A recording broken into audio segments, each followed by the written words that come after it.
Welcome on into 19 on the Clock, your Tri-State high school and college sports podcast. I'm your host, Brad Pushkar. Joining me, as always, is my co-host, Jackson McCarty. Jackson, how are you doing this fine day? I'm doing fantastic, Brad. Yes. I've finally matched your level fashion-wise. I've decided to... With a collared shirt. Exactly. Yeah. Yep, that's all it really took from me. That's my effort level. But no, we're having a good time. We're continuing through the high school baseball. Yep. Kind of look aheads, looking at what rosters that you're probably going to be seeing when we hit playoff time. And we've got a very special guest coming up here, and when we wrap that part of it up as well. Yeah, of course. We finished, we did our NFL draft coverage of looking at some players and where they're going, and we're going to have Gabi Sorrentino on in a little bit to talk about the Bengals and how they played out. But like you said, first, we're continuing our baseball coverage for the high school season, and we're going down south to Kentucky and also a little west over into Indiana. We are. We've got, again, a ton of very talented teams, and much like Ohio and kind of the structure of the baseball season, we're not going to be able to talk about everybody that you probably want to know, but we're going to give you kind of the peak of what we're looking at so far, the teams that have been performing at the highest level, and kind of the front runners, at least through my lens, of who you should be watching out for by the time the season's ended. Yeah. So first on your list is the Ryle Raiders, Yes. a name that we have heard through basketball and football season, of course. Yep. They have a lot of molar to them in the regard that they just don't go away. Yeah. And I mean that they gotta in fight. the best way possible. Because, there's not a sport that there's not a reason to talk about the Ryle Raiders, and baseball very much continues that trend. 17-6, they have a team batting average of 285, a team ERA of 2.64. So doing pretty good for themselves. Very solid. Yeah, about 6 runs per game. Now their stats were kind of confusing me because obviously 17 plus 6 is 23, and there was one player. And at the top, it tells you how many stats games have been accumulated. There was one player that's on 24, and then it said 24 games accumulated. So I don't know if something got lost in the mist or what. So I'm going to go with about 6 runs per game because it was like 6.08 for the 24, and then still pretty much 6, for the 23. Sure. They have 10 home runs as a team, though. That number's not changing. They can hit it out of the yard. Yeah. 40 doubles feels like a ton for 23 games, but maybe I'm going crazy. It's one of those things where, not to diminish or anything like that, but sometimes high school defense can be a lot easier to take advantage of than say the college or the pro level. That I think if you hit it in the right spots, you're going to be getting easy doubles, or these kids are just fast. You get around those bases. Speaking of fast, give it about 45 seconds here, Brad. We'll be talking about fast. We will. Yeah, we will. And then 7.8 strikeouts per game as a team is right where you want to be. Exactly. That's the money right there. All right, you ready to talk about speed? Yeah, let's talk about speed. Yeah, we got some batters that we want to focus on here, and Sonic the Hedgehog is the first batter. I would like to preface before we get into this. They have approximately 1,000 good batters on this lineup. Their whole lineup is kind of crazy. But we're going to start with Anthony Coppola. Okay. Because he has a 443 batting average, Beautiful. 9 RBIs, got a home run for himself. Brad, why don't you read that last number on that line? 32 stolen bases. Yeah, dude. Which is almost more than the doubles on the team. That's what I'm saying. In 23 games. So he's comfortably over 1 steal a game. In my head, I'm like, could they have set him up enough times where he's on first and there's a runner on third? They just go to second. Because if they throw it, our guy on third's going home. Well, but that's also not realistic. No, it's not. But because honestly, if I'm the catcher in that situation, I'm not throwing to second. Yeah. I'm just going to hold on to it and say, I'll take 2 runners in scoring position before I take 1 in scoring position and then a run on the board. Exactly. Because Coppola, if he's on the bags, you're probably better off just keeping the ball to yourself. Yeah. Dude zips around the bags. So be careful with that if you're not a Ryle fan, but you got to play him in the near future because he's going to get one on you at least. You've also got Josh Caudill, 279 batting average, 1 home run. 11 of those those 2 baggers are from him. Okay. And he's, I believe, third on the team in RBIs with 12. Very nice. Yeah, then you've also got Matt Furtado, 309. He's the first guy that we have over that 300. Or no, sorry, Coppola was in the 4s. But he's got 309 batting average, 2 home runs for himself, leading the team with 6 RBIs, consistent 16. bat.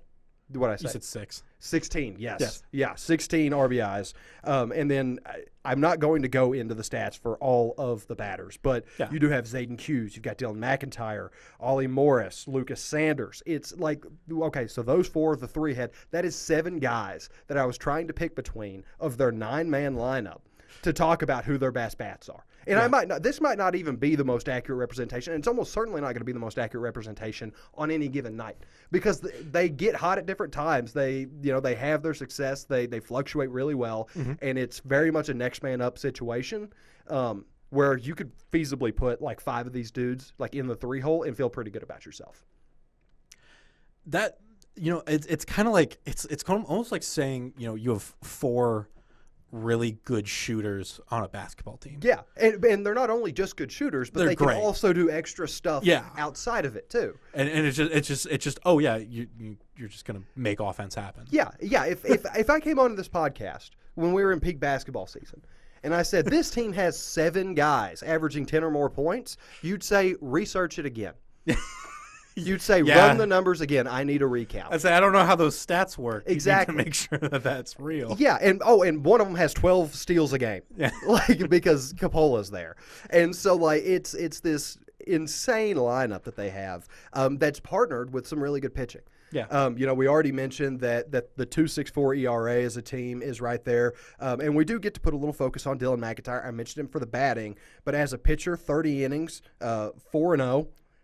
0.93 ERA, 0.93 to be as crystal clear as I possibly can be there. Yeah. 49 strikeouts, again in 30 innings. I mean, that's a pretty good rate if you ask me. Yeah. And then only 9 walks in those appearances as well. That's very nice. Yeah. That's beautiful. Yeah, that's what we call an ace in baseball. That's the guy. And then they've got so many talented dudes around him to supplement. Nathan Mensch, I believe I've got that last name right. He's a senior, 20.2 innings pitched, 3-0. I believe that's supposed to be 1.34, but it might be just 0.34. Let me double check that. Yeah, go for it. Finish out that stat line for me. And then 18 strikeouts. And I'll go ahead and just do the next name as well of Will Downing, a senior. Mm-hmm. I almost said Will Downing Sr. But a senior, 19 innings pitched, 4-0, 1.11 ERA, 25 strikeouts. Even the 0.34 ERA seems like a weird number to have come up with. Yes. Not saying that it's not possible for him to have done that, but it would make more sense to be a 1.34. Well, and I feel like I would have made a way bigger deal in my notes about 0.34, but it is also possible that by that point I was fatigued of being like, how is that number possible? How are we getting because this? They have a million of those. No, it's 0.34. Okay. Yeah. Yeah, so why not? A casual, they would be, 1 run allowed in 22 innings pitched, right? It'd have to be. Because 2 would be 0.9. Yeah. Here, I've still got the numbers up. Let me look. Yeah, math is weird, but 1 earned run in 20.2 innings pitched. That's insane. All right, yeah. So okay. Ryle's dirty, and you see why we led with them. Yeah, because goodness. And to be perfectly honest with you, Brad, they might not even be the scariest team that we talk about today. Wrap your head around that. I don't know if I can. Yeah, because we're about to go on a ride here. Listen to these Go ahead. numbers. The Highland Bluebirds. Highlands. There's an S there. Yes. I apologize to my Bluebirds. 17, 5-1. Mm-hmm. 8.2 runs per game. 3.43 runs allowed per game. Team batting average of 358. Team ERA of 236. So both of those numbers are lower than what we just had with Ryle. Or better. Yeah, they are. Yeah. That's Here's my only qualm that I really have that kind of concerns me. They are not a power team. They have 1 home run as a unit all year long. I would like to see those numbers pick up because you're going to need that spark. But when you've got 37 doubles, you're still doing your damage. I'm hesitant to look at a high school team and go, you guys need to hit more home runs. Fair. Very fair. I get where you're coming from, but I'm also like, they're still kids. Yeah, they are. Absolutely. And obviously, not all of them are going to necessarily go play in college or go to the pros eventually. But yeah, that's the thing where you just hit the weight room a little more, get that technique cleaned up a little bit more, hit the batting cages a little bit, and knock a few more out. It definitely becomes a college issue. Yeah. But like it also kind of was interesting to me that one home run was by a player that is not super. Like we're not going to talk about the player in the hitting notes. Sure. I believe he had like 5 RBIs on the year to this point. Like he's not just super duper prominent in their lineup. So they're a team that plays around hitting into the gap between Correct. first and second and finding those openings to get around a second and get men on the bases. You're much more likely to see 11 hits from them in a game than like 11 runs. You know what I'm saying? Like it's a lot more of a we're going to get guys on the bags in scoring position and make the pitcher work and still put up these runs. You know, you're gonna run that pitch count up a lot. Still good. Exactly. Oh yeah. There's really nothing to complain about. They're still incredible numbers. We'll go over to the hitters now. Adam Fortin, he's a senior, 417 batting average, 19 RBIs. 7 of those second bases are from him. Brooks Hendricks is a junior, 545 batting average. So gets on base more often than he doesn't. And that's not even including the walks and all that to bump up his OBP. 15 RBIs, 19 second base hits, a third base hit, 10 stolen bags, like a little bit of everything. Got that speed, is willing to show it off, and whenever you're on the bases that much, one of those guys you can count on. Exactly. Yeah. Mr. Dependable for this lineup, I'd say. And then Nolan Schwalbach, 403 at the plate, 11 RBIs, 8 second base hits. 9 guys in total on this roster with at least 9 RBIs. It's a spread the wealth situation. Some of those numbers aren't as gaudy as what we just ran into with Ryle. Yeah. But it's still just as efficient, if not more, because they're getting on and hitting, at a really high rate. Yeah, it's little dinks and runs than bombs out deep. So right. It was kind of interesting to me because on Ryhard's it has Ryle above Highlands, even though technically the win percentage would be better for Highlands, like in the standings, but I think it's because of the 16 to 15 wins. Okay. It's just that tie is messing with it just a little bit. On the pitching side, we go back to Adam Fortin. Just a two-way guy through and through. 31.1 innings pitched, 5-1 on the mound, 1.79 ERA, 48 strikeouts, just 17 hits allowed. So if he gets 2 2/3 more innings, and without allowing a hit, he'll be at half a hit per inning. That's where we're at right now with his line. Brooks, or no, never mind. That was back to the batters there. I apologize. Jacob Robinson, he's a senior, 28 innings pitched, 2-0, 1.25 ERA, also 44 strikeouts, just 9 walks. So you got to maybe keep an eye on that number a little bit, but it's still at a really good rate there. And then Garrett Wiggins as well, 21.1 innings pitched, 1.64 ERA for the senior, 37 strikeouts.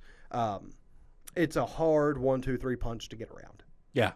And whenever you have those series, odds are you're going to face 2 at least, if not 3 of them, and you're going to have a problem no matter which way you cut it. Yeah, it feels like it doesn't matter which one of those guys is starting on the mound. You're going to be facing a challenge when you come to the plate. It really doesn't. It really doesn't. And it proves on how much they win. You know what I mean? Like Absolutely. It's a constant victory for the Bluebirds, one that I think will continue, and very much a team that I'm keeping eyes on. They're going to be, I don't want to say like the Aiken of basketball, because Aiken, like we did put a lot of energy into them, but like early when they were still undefeated, I think that they were going a lot under the radar because they weren't just the flashiest team, they were just good. And I think Highlands is probably going to have a lot of that, where it's just like you almost forget how talented this team is, and then every time you see them, it's like, oh yeah, like they're really not that concerned about, or I'm not that concerned about them losing this game against X, Y, and Z, just because I know of how much talent is rolling through that lineup. I think it's a good comparison. Yeah. Of slide it under the radar and keep an eye on them. And do a lot of damage. Yes, absolutely. A ton of damage. The next one we'll talk about, and the last one in Kentucky, is the Campbell County Camels, representing our Division IX folks. 17-8, 6.92 runs per game. Okay. 3.4 runs allowed per game, 312 team batting average, 265 team ERA, back up into those high home run numbers with 9 in 25 games. Good enough rate for me. Like you said, it's high school level. Yeah. You take that every day of the week. Some of their batters that you got to keep an eye on, Zach Franzen, the senior's kind of leading the charge. He's definitely leading with the RBI count. He's got 20.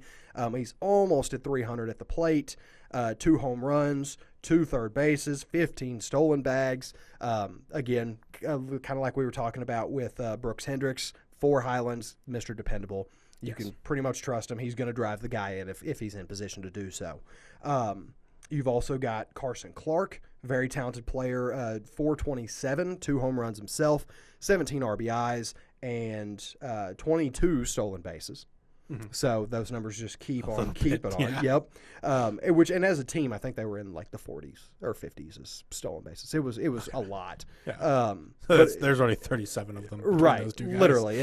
You don't have to look very far beyond them. But yeah, they carry it pretty clear there. And then Gavin Kramer, the reason I chose him over some of his cohorts that are on this lineup and are contributing is because he is a sophomore, and I cannot believe this is his line as a sophomore. Go for it. 449 batting average, 3 home runs, leading the team in that regard. There you go. 16 RBIs. Beautiful. 16 walks. Impressive. Yeah. They pitch around him, and when they don't, pretty good chance he's either going to score somebody or he's going to score himself and send it over the wall. As a sophomore. So, keeping eyes on Gavin Kramer, I've got a feeling that we're going to be talking about him a lot in the months of April, May, and June. Mm-hmm. Just because when baseball season rolls around. In the months of May and June. Exactly. Because this is coming out May 1st, remember? Oh, true. Well, but you never know. We might start baseball next year early and catch it at the end of April. Hey, there you go. Yeah, wishful thinking. But he's I'm going to kind of put the gold star next to him like I did with Josh Tyson at West. Where it's just like so young but so talented. Keep eyes and have him glued to the screen whenever he's up to plate. Some of those pitchers we're keeping eyes on. Again, we got another 2-way guy, Zach Franzen, 34.2 innings pitched, 5-0, 2.42 ERA, 43 strikeouts. Take it every day of the week. Jack Hundenmeyer. Okay. 9 games, and I'm going to get a little bit more in depth with a couple of these guys because I want to show off how quality of a bullpen they have. Because you don't really see that a lot in high school baseball where they have designated bullpen guys. But Hundenmeyer is very much kind of fitting into that role. He has 9 games, but 3 started, 30.1 innings pitched, 3-0, so he's still getting some of those wins, 2.08 ERA, 7 walks, 35 Ks. So as a guy that you're not primarily leading the game with, still getting it done whenever you need him to. It doesn't need to make the game about him. Is comfortable going in midway or whatever. He's the perfect conduit for what this team needs. Yes. You've got Tyler Schumacher, who is a little bit more of a traditional starter going back to that. The junior has 28 innings pitched, 3-0, 1.25 ERA, 44 strikeouts, and 10 walks. And then William Pede is the team's closer for all intents and purposes. 10 games, none of them have been starts. 22.2 innings pitched, 1.83 or 85 ERA, 3 saves, and then only 6 walks in that time. So an efficient group, a deep group, one that has a lot of assigned roles to it that other teams can figure out, like, oh, we're probably going to face William at the end of the game, or we're going to face Franzen at the start of it, but it doesn't usually matter that much because they're still going to do what they want to do out there. I was going to say, this is the first team that you've kind of described where I go, oh, okay, so that's like I can see when William Pete's going to come in. Is like, oh, 8th inning. Yeah, it's maybe the end of the 7th. You can hear the trumpet. Yeah, you know what I mean? You've got the Edwin Diaz effect going on.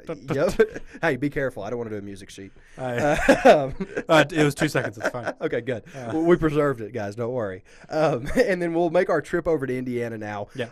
I do want to shout out the Batesville Bulldogs. Didn't quite have all the information that I wanted to deliver like a full breakdown, but I do fully anticipate us doing a lot with them whenever Indiana playoffs come around. So our representative for the state in our region is going to be the Lawrenceburg Tigers, who have very much earned this spot on their own accord. It would have been a 5-team list if I would have had that stats instead of just a 4-team and flipping Batesville in. Lawrenceburg rolling in at 9-3 earlier in their season to this point. 4.42 runs per game. Team batting average just a shade under 250, and then team ERA 2.22. which I believe is the lowest one we've had on this entire list. Yes. Yeah, because Highlands was at 2.36. Yeah. So, yeah, the cleanest ERA so far from what we've seen. The hitters that we want to talk about, I've got two soloed out that you need to make note of. Dustin Shaw, 46 plate appearances, 368 batting average, 1 home run, 10 RBIs, 3 second base hits in 46 BA, already at 10 RBIs. Like, that feels really good to me as like the guy moving forward for the rest of the year. And then Landon Cornett, 41 plate appearances. He's at 351, 4 RBIs. I would like to see a little bit more base scoring from their lineup. I think that they've probably left a handful of guys on plate when they didn't really have to. I was going to say, do you have any like run numbers for those guys? I do not, unfortunately. Okay. It was because my only concern with looking at stat lines sometimes with baseball is like, if Landon Cornett's our leadoff and he's getting on at the start of the innings or whatever, true, and then Dustin Shaw's the one that knocks him in, he's not going to get RBIs, but he is still scoring and getting around the bases, things like that. Yeah, and unfortunately the Indiana stuff is a little bit harder to get into the weeds of and get super nuanced with. Sure. But yeah, I would imagine it's probably a pretty similar ordeal to kind of what you just painted. But point being, like, I think the next guy up after Shaw was 5 RBIs, and then like you hang out like in the 5s and the 4s and like a couple 3s. Sure. And so like I would just like to see somebody start to make that push to be like, I am number 2. I am the second guy. And for right now, I would label Cornett as that. But the season's still very young for them, so we'll wait and see on that. Sure. Pitching, we've got 3 guys here. Brody Price, the senior, 5 games, 3-0. I do know this ERA is right, 0.54. Because I had gotten a bit of a break from the freaky numbers. Yeah. I sound like I'm in Severance. But I got a little bit of a break from that. Then I got 0.54. Brad, you love that Severance joke. That was didn't good. Yeah. That 0.54 did jump out like crazy, and 2 saves as well on top of 3-0. So every time he's in the game, either he's won it for him or he's saved it for him. And so what more can you ask for? Nothing. Literally, you can ask for 0 more things. Is what. But yeah, okay. So then Ollie Safavian. I feel pretty good about the pronunciation of that. Just for me to get a DM here in about 48 hours and be like, you got that so wrong. Yeah, why not? But yeah, I'm going with Safavian here. Ollie has 4 games. He's 2-1, 1.33 ERA. Nice. Yep, keeping it clean. And then Carson Milan, somewhere in that. Carson has 5 games. He's 2-1, 3.11 ERA. So a very robust group, a very talented group early in the year. I've kind of noted the things I want to see jump a little bit, but it's hard to be too nitpicky with them just because it is early. You're working through your rest. You're working through your just getting comfortable with everything. And I do think that the Tigers, where they're at right now, would be a very interesting team to watch in the playoffs, let alone as they continue to develop and grow and pick things up as the season continues. Well, and a little bit of bias of growing up in Indiana. I've always found the Indiana high school baseball is very competitive just across the state. Yes. And so even if, Lawrenceburg is mostly playing in area, you're going to hit – when you hit the state tournament, you're going to hit some tough teams. And that's going to be something to grow for. And like the power rankings that I've been looking at, we didn't have any area teams on those as of now. I know that we had Lawrenceburg and we had Batesville for a minute there, but it's not a testament to how our teams in the region are, because like they are performing very good. Like Batesville, from the little bit that I could figure out about them, is a very talented team. Lawrenceburg, those numbers are going to cause problems for a lot of folks, but Indiana baseball, like you said, as a whole, top to bottom, is just one of the deepest states, I guess. Whenever I'm comparing, I would say it's Kentucky football, it's Ohio basketball, and it's Indiana baseball. You know what I mean? We're not gonna take away from Indiana basketball. We're not. Okay. But I'm saying no, and that's not even like a comment on what state I think's the best at anything. I'm just saying. I'm just like, what are? No, you're just saying. I'm saying top to bottom depth. Like, it doesn't have to be all the best teams. Okay, but now I see what you're saying. Yes, that was a comment on parity. That was not a comment on Indiana basketball, no. I was like, no, hold on, sir. We're not talking about and more specifically, our DMA, our region, Indiana baseball and basketball. Like, yes, it's a parity comment. Well, and I was just saying, just looking at prep baseball's power rankings right now as of 2 days ago, so Monday this week, some of the top teams are a lot of Indianapolis area. Yeah. Fishers, Avon, Castle, Brownsburg, and then Carmel. Yeah. And then you have some Fort Wayne area ones, Homestead, my alma mater, Fort Wayne Carroll. Even Terre Haute is in there. Like, there's a lot. All of these teams I'm looking at, and I'm like, these are going to be the teams that are always competing every year. So it makes sense that. And I'm also just looking at 4 right now that I really think about it too. So it's tough to play in. So it's a tough road home, but and like you said, especially with it being early in the year, you're going to gravitate to the powerhouses. You're going to showcase them on those lists because you want to wait to see what underdogs are actually sustainable and legit before you start to move them into those rankings. Yeah, absolutely. Yeah. All right, we want to send it over to Gabi. Yeah, let's bring in Gabi. We're talking the NFL draft and looking at kind of what the Bengals did this last week. All right, welcome back to 19 on the clock here. Obviously, the whole drill, song, and dance. We've been doing a lot with the Fox 19 Now Sports Department. You guys have been very gracious, coming on, helping us work through a lot of what's happening around the tri-state. Of course, Gabi Sorrentino here with us today. Gabi, how you doing? Good. Thank you guys for having me. I'm so excited. Absolutely. Really Long overdue. Long overdue. It's okay. It's been time about a month ago. I gave Jackson a hard time about it, but that's okay. I'm here now. Well, and I'm glad you did because it was perfect timing. Yeah. The NFL draft just came up. You guys obviously have been, just constantly working and dealing with all that. First of all, what was your first draft with covering the Bengals like? Yeah, well, it was my first NFL draft period covering. It was really cool. It wasn't as intense as I was maybe expecting because, the Bengals were 17, so it wasn't this crazy, hype up to number 1 or number 2. But it was really cool getting to meet the guys in person, getting to talk to Zach Taylor, all of these things, bringing the guys in, sitting in the room, waiting for who they were going to pick. It was a really cool experience, and, doing it all 3 days and getting to sit down with the guys, it was awesome, and I had a lot of fun.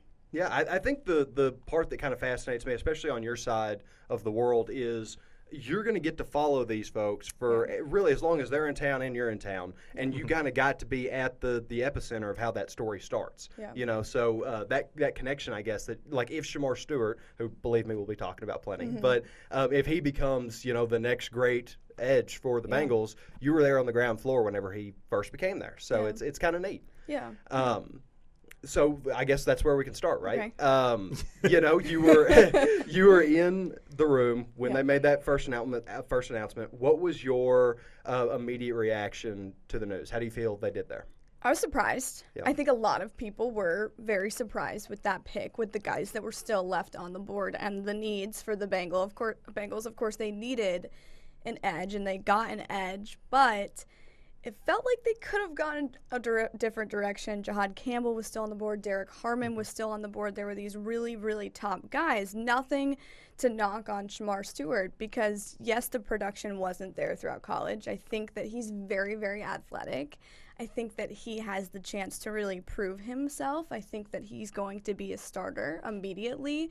But I think that everybody was shocked. The Bengals fan base was shocked. We had our phone call with him, and he was just as shocked as everybody else because he said, honestly, I thought I was going to be a Dallas Cowboy. He said Jerry Jones had talked to me. He talked to my dad. There were conversations, and he was like, I really was shocked by the Bengals taking me. And everyone was like, well, how is this guy so shocked? He didn't have a top 30 visit to Cincinnati. He didn't even remember talking to the Bengals at the NFL Combine. He did. They have so many interviews he didn't remember. But he didn't think he was going to the Bengals. It felt like, I don't want to say a panicked pick, but I'm not sure that the Bengals were preparing to have some of the guys go right before them that did. So I think that it was kind of a, wait, where do we want to go? What direction do we want to go? But I mean, Malachi Starks was on the board. He ended up going to the Ravens. There were some really good guys, and it'll be interesting to see if Shamar can get his production up. I think that's the biggest thing. I think he does have, a high ceiling for what he can do, but it's figuring out those techniques, and I guess the Bengals are ready to take that on. Well, and I know everybody was talking about the sack rate Yeah. for Stewart, and only 4.5 over 3 years. Right. But the stat that I then saw everybody else talking about was pressures. Pressures, yep. Where you Yeah. have 20% pressure rate at 39 in 2024, which I believe was like a top 5 Yeah. across the NCAA. Yeah. And the team that led in pressures last year was Notre Dame, and now the Bengals have Al Golden. Right. Right. I kind of like that as I'm getting a guy that's going to fit Yeah. that kind of scheme that Golden wants to put together. Yeah, I think he has the athleticism to be explosive and pressure the quarterbacks, but he needs to finish those, right? Yes. Like he needs to get those sacks. Absolutely. And that's something that, he's going to grow on, of course, in the NFL, and that these coaches can really help him with and hone those skills. So I do think I think he has a lot of potential. It's just proving that potential. Yeah. So zooming out on the class as a whole, Mm-hmm. do you think the Bengals got better, more improved? I guess that doesn't feel like the correct English there, but that's what we're rolling with. Okay. Do you think the offensive side of the ball or the defensive side of the ball got more improved through this draft? It's interesting because they did make moves on both sides, big moves on both sides. I think we have to say defense because that was the number one need going into this draft. Defense, defense, defense. When you look at the quarterbacks that the Bengals are going to face next season, Josh Allen in Buffalo, Lamar Jackson twice a year, possibly Aaron Rodgers twice a year if he goes to the Steelers, which if you ask Joe and Jeremy, he's going to be a Steeler next season. And whoever Cleveland puts out. One of those four starters. One of the 5. The 4 QB offense they're preparing to roll. Then you have Bo Nix in Denver, right? You have a lot of these good quarterbacks. And we saw last year when the Bengals played good teams, good quarterbacks, their defense was not there. When they played the bad quarterbacks, they beat up on them. So when you look at who they have to play next year, they have to have the defense. And clearly Al Golden went into the draft and wanted to gut the linebacker room. Yes. Look, Jermaine Pratt is not a Bengal anymore. We're just waiting for him to get released because they used 2 of their 4 picks.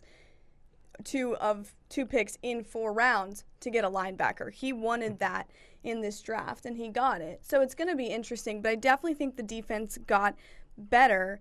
I think there's a lot of potential for this defense, but the guys have to come out and show out. Yeah, and my personal pick of the draft for the Bengals was Barrett Carter out of Clemson, just because the amount of production he had over it was 3 or 4 years there for a very impressive defense the whole way through. Like, he feels like an impact kind of guy. The linebacker they got from South Carolina up there as well. Yeah. Somebody I have been very interested in to see kind of what role they're going to have for him is Taj Brooks on the other side of the ball. Because, you know kind of how that running back room's shaking out. What do you think he kind of offers to the team there? Yeah, I think they needed a 1-2 punch. I think that, obviously the addition of Samaje Perine is good, but he's an older guy. He's more of the guy that you're maybe going to bring in when Chase Brown needs a break or now Taj Brooks needs a break. I think they needed that 1-2 punch, and he had a really good college career. I had him as my number 2 in the steal of the draft because, look, you get a guy like that in the 6th round. It's pretty good. He had great college stats. I think he's going to be fun to watch with Chase Brown. They needed a solid RB2, and they got him in the 6th round, which is good. A little bit of that thunder and lightning effect to it. Yeah, 100%. He can get that first down 4 yards that you're looking for without taking away from Chase and that speed and what he offers on that table there. Yeah, I was going to say, what do you see Zach Moss, his role kind of being? I know he's just got a restructured deal. Yeah. Does it feel like that's the setup of Chase Brown and Zach Moss for another year, and then we kind of let Brooks come up, do something different, or? It's going to be interesting seeing him come off of that injury because obviously it was a really intense injury. You don't want to be messing with a neck or head injury ever. No. So I do think that when it was Chase Brown and Zach Moss, it was a nice combo they had going there in the backfield. Will he be back to 100%? I hope so. I don't know. But I think I agree with you, Brad, that it's probably going to be Taj has to prove himself a little bit. He's probably going to be that, that guy that maybe develops behind them, and then, we see where he goes from there. But, I mean, to get him in the 6th round, a guy like that, I think was a good move from the Bengals for sure. Yeah. So, overall, when you look at the haul that the Bengals brought back to Cincinnati, obviously theory and execution are two very different things. But do you think the team accomplished what they needed to from those, 6 picks? 6, that is going to set them up for success in the season? We already talked about the defense. Right. I would have liked to seen a safety. I think they could have used a safety. There were some good guys still on the board. There was, Xavier Watts, who Al Golden is incredibly familiar with. There's the Penn State safety. There were guys, there were dudes that fell in, 2nd, 3rd round that they could have gone for. Now you look at the Ravens, who now have Malachi Starks and Kyle Hamilton, and you're like, okay, they're probably going to get a lot of interceptions, right? I think that the Bengals really could have added a safety. You're never going to complain about them getting offensive linemen. They need someone to protect their franchise quarterback. And I really, really, really like the Jalen Rivers pick. That was my steal of the draft, getting a guy like that in the 5th round. That's putting Cordell Volson on notice. Absolutely. So I think that they did get better. I think that there's still some moves that, if they can go get a safety in free agency before this thing starts up, I think they need it. I know they signed a bunch of, UDFA. Camp body, spring type Exactly. guys. But I think that safety would be the only thing that I really was, hoping that they would come away with other than what they got. Yeah. Yeah, and it was one of those things where I was talking with one of our coworkers, Nick Gieske, as the draft was going on, and I was like, because I think we were hanging out when Demetrius Knight got drafted, and I was like, we got a linebacker. He's like, still need an offensive line, right? And I was like, and still need a safety, and I was like, yeah, but we also need these roles. Right. Yeah. The Bengals are building around. I think you can go a year without getting a new safety per se. Yeah. But next year is then a definite. Right. They're already on the clock for next year. Where, the Demetrius Knight pick is incredibly interesting to me because Ratledge was on the board, and they needed a guard.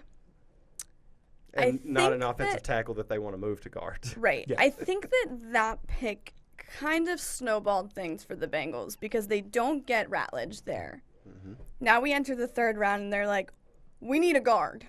And there's not a lot of dudes left on the board. Right. So then they go and get Fairchild, which I do think is a good pick.